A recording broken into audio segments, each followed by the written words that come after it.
What is good, Porch Sports guys? Welcome into the show today. This is your Texans pregame show, guys. Today, the Houston Texans are on the road facing those vaunted Pittsburgh Steelers, guys. Something new on this episode I will do as well. I will not only pick this game, I will pick all the games that are happening today and tomorrow this week, guys. So, y'all will get to see my picks this week. So, guys, let's get into the show. Thank y'all for tuning in. And like I said, always like, subscribe, comment, and let's get this started, guys. Go Texans, let's go!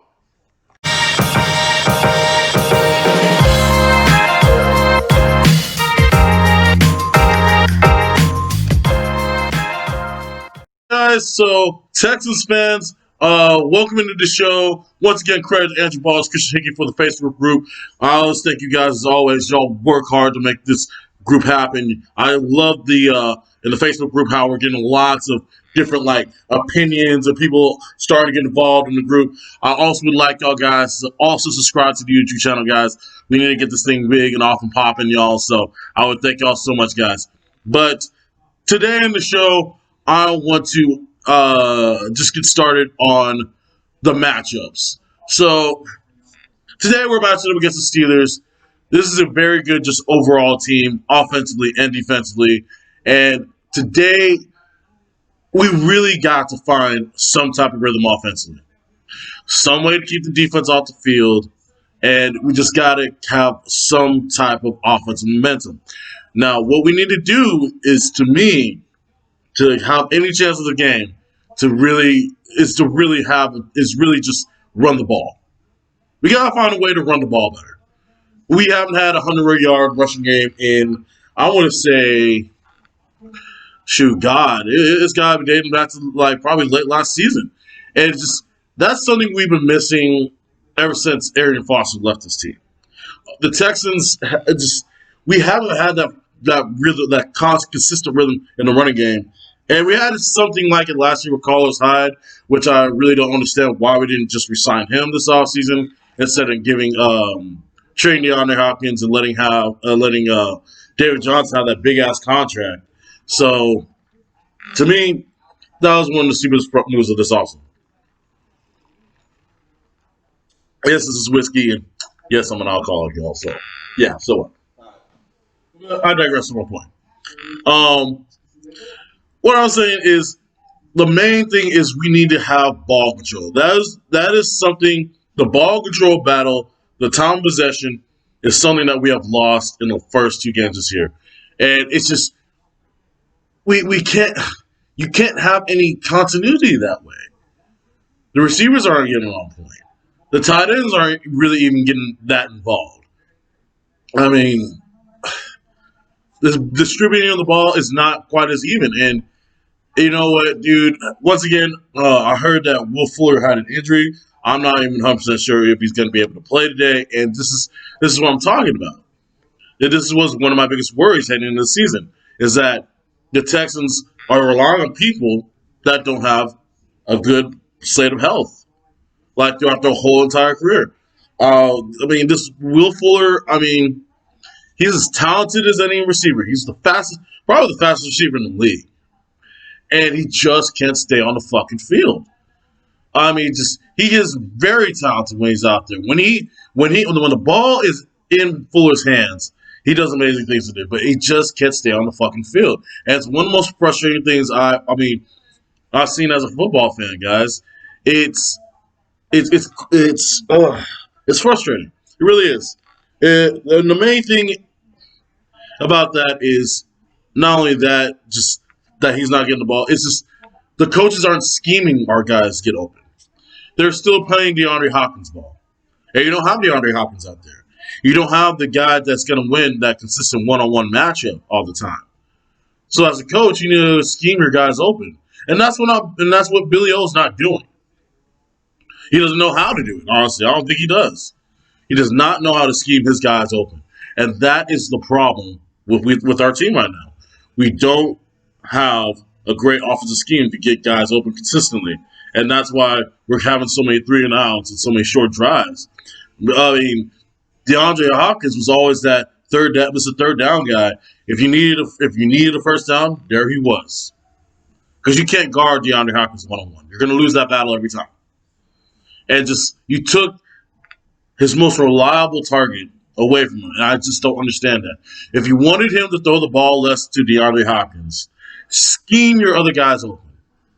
Run some pick routes, run some screens, run all like draw patterns across the field. That is not what he's doing. He's expecting each of these receivers to win a one-on-one matchup, and these receivers are not good enough to do that. I like Brandon Cooks, but to consistently beat one-on-one coverage, he can do it probably about 50% of the time. But he can be locked down. DeAndre, he's just too strong. And too powerful for some of these corners to even hang on with him. He's one of the strongest. DeAndre is one of the strongest receivers in the league, and just you took that reliable, consistent target away, and it's not a good match against this defense. You have Minka Fitzpatrick. You have Joe Hayden. You have Edmonds, the young safety out there, man. T.J. Watt, Bud Dupree. Guys, this is not an easy matchup. To think that this is going to be a lot easier than the Ravens or the Chiefs, you are fucking tripping as a Texans fan. You really are, guys. And the thing, and to me, Big Ben is going to be back on point too.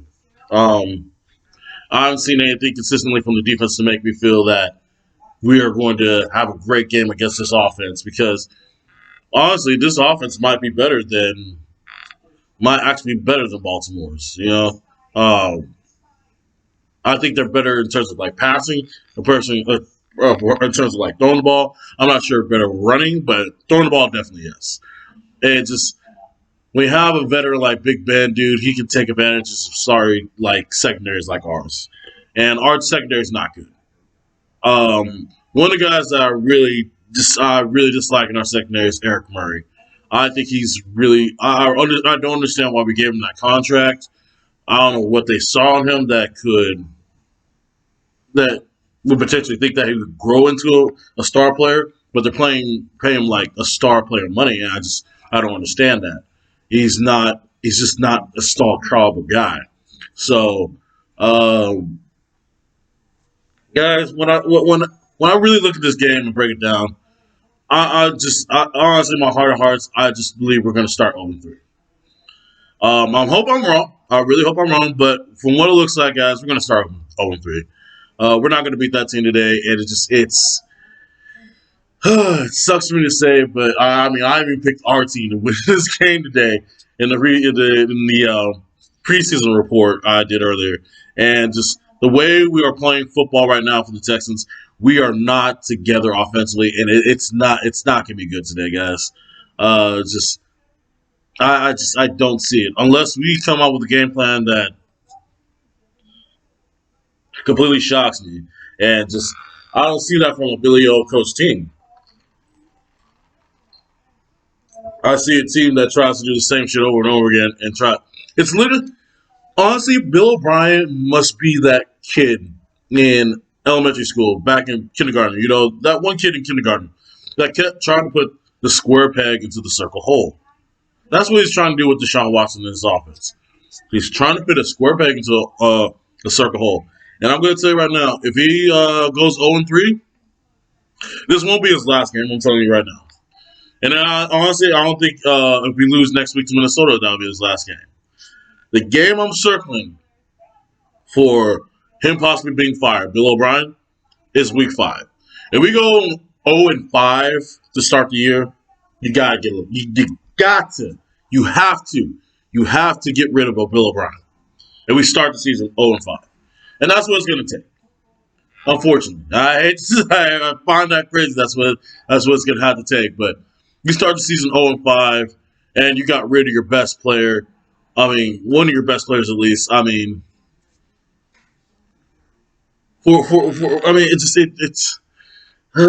doesn't make any sense to me why you would get rid of DeAndre Hopkins, but you did. And for anybody to say that the Texans offense is going to be better, that's stupid, dude. Yeah, you have more targets to reliable guys, decently reliable guys, but you don't have Mr. Reliable. That one guy, that 1 in 10,000 that stands above everybody. That's what you don't have with wide receiver spot, and it sucks to see. So I'm picking the Steelers to win this game. Yep, I just said that the Steelers are going to win this game. I just don't see us. I just don't see us winning it, and I think it's going to be a little bit closer of a game than the first two. I think we're going to be in this one a little bit longer, but I think in the end, by the middle of the third quarter, I think that's when the Steelers really start taking flight and take control of the game. They have a better running game than we do. They can play ball control. They have a better defense. So that's the main thing about football, guys. If you can play ball control, if you know ball control, how to make ball control happen, that you're gonna win a lot of games, and just that's something the Texans can't do right now. So I'm sorry, guys, Texans. Steelers are gonna win this one. Let me go ahead and get into my picks of this week, guys. I'm gonna start that video right now. Let's go. All right, guys. Like I said, I'm going to just take it game by game. The first game I am going to predict is the 49ers at the Giants. I am taking the Giants, actually, in this game. In preseason, I did say that the 49ers would win this one, but the 49ers got absolutely demolished by injuries last week. They lost Jimmy Garoppolo last week for, I think, 4 or 5 weeks. Nick Bosa's out for the season. Solomon Thomas is out for the season. They lost a lot of key cogs, especially when you don't have a starting quarterback on the road. Granted, it's limited in-person attendance. Man, the 49ers just got so ravaged with injuries last week. And granted, yeah, the Giants lost Saquon Barkley, but I'm taking the Giants in this one. They should be able to get the dub at home, okay? All right, the next game, Washington Redskins versus, the Washington football team. I do apologize. Honestly, I was offended by the name too as well, so I do apologize to any Native American fans I do have out there. So I do apologize. But the Washington football team versus the Cleveland Browns. Gosh, and I went back and forth on this one. Cleveland should win this game. Cleveland should win this game by all means. It's just what game plan did they come out with? Did they come with the game plan they had last week where they ran the ball a lot and took it out of Baker Mayfield's hands? If they do that, they will win this game. So I will take the Browns to win this game against the young, inexperienced Washington team. Although this is going to be a close game. Very close game. I honestly see 7 points or less, honestly. So, but I do take the Browns in this one, and they are at home at noon, guys. All right, the next game we have the Bengals versus the Philadelphia Eagles at Philly. This one is hard to pick, man, because my man Joe Burrow looking like he's the real deal. But I always take experience over youth, and I take the Eagles, man. Although they have not looked good at all, that's going to be a really close game. I would not be shocked at all if the Bengals win this game. Not shocked at all. But I'm taking Philly by by a very, very small margin. Probably like 3 points or less, man. But I will take the Eagles over the Bengals in that one. Next game, the Las Vegas Raiders at the New England Patriots.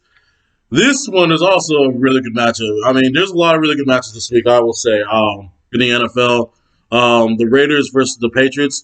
I'm actually going to take the Las Vegas Raiders. They have looked a lot better than I thought. That win over the Saints last week, I mean, really, really impressed me. They really know how to put up some points. And right now, it's just, I think the Patriots are still finding their legs post Tom Brady era. I think Belichick is still trying to, get used to know how to use Cam Newton. So I take the Raiders in a close game also, this one too as well. I take the Raiders in this one probably by like 7. So that's my personal opinion. But Raiders are looking better than I thought. That is my thoughts on that one. Next one is Bears Falcons. Oh man. Oh boy. Now this is a tricky one. The Falcons should win this game. The Falcons should win this game. But that loss last week, man, I can't trust the Falcons, man. I can't trust them, dude. And honestly, Mitchell Trubisky, as much scrutiny as I give him, because I still don't trust him. I mean, 2 games, anybody can look great 2 games. The only reason I'm really giving the Bears the advantage in this one, and I'm taking them to win, is because the Falcons lost AJ Terrell. He is unfortunately the first COVID-19 victim for any football player or team this year. He's going to be out this game because he does have COVID, and I see that the Bears' offense, especially their wide receivers, I mean, AJ Terrell is pretty much their best corner. I mean, they don't really have anybody to match up with Allen Robinson and the other guys that they have out there. So I'm taking the Bears to beat the Falcons. Next game, Rams, Bills. I'm taking the Buffalo Bills. That defense is very beastly. I honestly won't be surprised if this particular game is an ass whooping. I really see it coming. Josh Allen's playing a lot better football than he's ever played in his career. I really like the Bills in this one. Unfortunately, they won't have Zach Moss, but they'll still have their starter, Devin Singletary, so it doesn't matter. Los Angeles is missing Cam Akers, and that is the biggest cog in their offense right now. So I'm taking the Bills, especially because I think their defense is going to make their team one-dimensional. So that's my take on that one. The Bills win over the Rams. Next game, Titans-Vikings. I am taking the Tennessee Titans actually to win this one. I don't trust Kirk Cousins at all. And this is also another week with Jadeveon Clowney on the roster for Tennessee. Tennessee, to me, is a very up-and-coming team. Yeah, they really are. And to me, I think they're actually going to win the AFC South this year. For what it looks like so far. I mean, don't get me wrong, things can change. Of course, injuries happen, and that can change the course of the season in an instant. So that's all I have to say. But when it comes to like how they're looking at on paper, I'm taking the Titans over the Vikings in this one. I'm not a Kirk Cousins guy. I don't think too highly of him. I don't think he's terrible, but I just don't think he's that great. The Titans defense, I think, will keep them in lockdown. I honestly think the Titans offense is a little bit more explosive than the Vikings offense. So I give Tennessee the advantage in this one for today's game. Next game, we have Panthers at Chargers, and this will be the first win in the Teddy Bridgewater era for the Carolina Panthers. They take advantage of the young Chargers team. This one will also be a very close game as well, but I do think the Panthers finally get off the snide and they get their first victory of the year. I think Herbert might have a couple mistakes this second game starting, so I think the Panthers defense takes advantage of that, and the Panthers get the victory. All right, next game is Jets-Colts. I am taking the Colts, of course, at home. Phillip Rivers is going to handle that team. The Jets are just too young. They're too inexperienced. They're too one-dimensional. Honestly, they really don't have any explosive weapons on the outside to really help out Sam Darnold right now. And the Colts defense is pretty solid. Phillip Rivers, although he's a turnover machine in this part of his career, I still think he pulls out the victory. And honestly, this could be a good ass whooping for the Indianapolis Colts. So I'm taking the Indianapolis Colts versus the Jets. All right, next game we have the Cowboys versus the Seahawks in Seattle. I'm taking the Seattle Seahawks, man. I thought I was going to take the Cowboys there for a second. No, Seattle's going to honestly, I think it'll bring it really back down to earth. I see it coming. You know, all these Cowboys fans have been telling me all week, "Oh, we finally found ourselves. We finally found ourselves." I was like, hold on one second, y'all face the Atlanta Falcons, a team I wouldn't. I mean, honestly, I think a college team can come back against the Atlanta Falcons. I swear to God. But honestly, I think this is actually a decently dominant performance. I don't think you're going to get y'all's ass completely whooped, but I also just see Seattle just pretty much controlling the entire game. That's my personal opinion. Seattle wins, I say, probably 2 touchdowns to me personally. Seahawks over Cowboys today. Next game, Lions at Cardinals. I'm taking Cardinals, man. It just sickens me that D Hop is on that team. D Hop's going to dominate this team too. They don't have any real experience in that secondary. Jeff Okudah is their best quarterback, and if rookies are their best cornerback facing off DeAndre Hopkins, you have problems. I honestly think Arizona actually dominates this game. It's going to be probably a blowout for the Cardinals, and I'm taking the Cardinals in that game, man. Just it sucks seeing DeAndre Hopkins out there, dog. Next game, we have the Bucks at the Broncos. The Bucks at the Broncos. So I'm taking Tampa in this one. Unfortunately, I believe the Broncos have lost Drew Lock, and with that being said, Tom Brady's going to dominate. Tom Brady's going to do his thing. I'm seeing it more and more every week. They're going to get their offense community down. They're going to get better every week. He's starting to find Mike Evans. So this is going to be a wild one tonight, guys. But unfortunately, I think it's going to be a hell of an atmosphere for the Tampa Bay Buccaneers on the road at Denver. So, granted, I will say this: the altitude is definitely a problem for Tom Brady. If you look up, if I want to say he has probably one of the worst records versus the Denver Broncos. So we could be in for a little surprise, but I still think that the Bucks do it. So I'm taking Tampa Bay over Denver.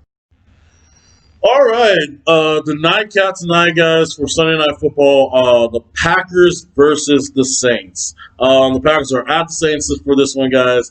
I went really back and forth in this one. Oh boy, God, dude. I'm sorry. I'm sorry, Packers fans, but I'm taking the Saints in this one. I really think they underperformed last week. I totally see that.